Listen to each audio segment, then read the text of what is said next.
নীলফামারীর জাদুরহাট বাজারে ব্যবসায়ীদের বিরুদ্ধে দায়েরকৃত একটি মামলাকে মিথ্যা ও হয়রানিমূলক দাবি করে তা প্রত্যাহারের দাবিতে মানববন্ধন ও বিক্ষোভ কর্মসূচি পালন করেছে স্থানীয় ব্যবসায়ী ও এলাকাবাসী। মোজাহরুল ইসলাম এবং ওবায়দুল ইসলাম এরা পারিবারিক ব্যাপারে দুই ভাই দোকানদার মালিক। ওরা দুই ভাই মালিকানা দাবি করে, এক ভাই দোকান করে আর এক ভাই ঢাকায় ছিল। সে দীর্ঘদিন ধরে সে আসিয়া নিজে তালা কাটছে, সে নিজে তালা লাগাইছে, অথচ এখানে বাইরের লোককে কেন সে আসামি করবে? এই ভিডিও আমার ডকুমেন্টস আছে। 12 জুন রাতে এক ব্যবসায়ীর দোকানঘর ভাঙচুর, স্বর্ণ অলংকার ও নগদ টাকা চুরির অভিযোগে মোহাম্মদ ওবায়দুল রহমান বাদী হয়ে থানায় একটি মামলা দায়ের করেন।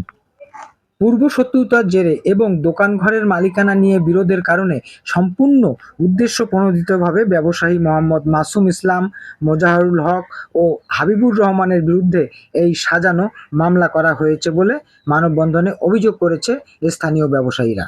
হঠাৎ শুনলাম যে এই মানদিন একটা চুরির ঘটনা নিয়ে কয় লাখ 36 লাখ টাকার একটা ঘটনা হয় আমাদের দোকানদার এক ভাইকে এবং আরো অন্য একজনকে আসামি করিয়া নীলফামারী থানায় একটা এজাহার দায়ের করা হয়, রেকর্ডও করা হয়।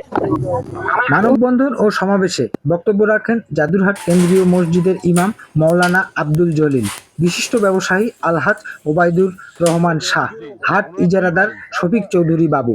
ওনার নিজের ভাই 4-5 জনকে জেল জুলুম পর্যন্ত খাটাইছে। ওনার ভাই এখানে উপস্থিত আছে, ওনার ভাইকে জেল জুলুম পর্যন্ত খাটাইছে। মামলা বাজুলি আর এই ভাইদের উপরে ওদের জুলুম আর মানুষের উপর জুলুম। এখন কই দেখেন এখানে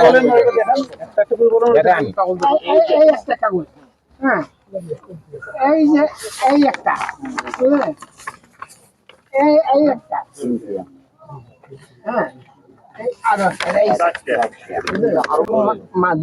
মামলা করি ওইটা ফার্স্ট কি শেষ করে দিচ্ছে ফ্যামিলিটা। হ্যাঁ, আর আমাদেরও বহু কাগজপাতি আছে, আমাদের খুব শেষ করে যাচ্ছে।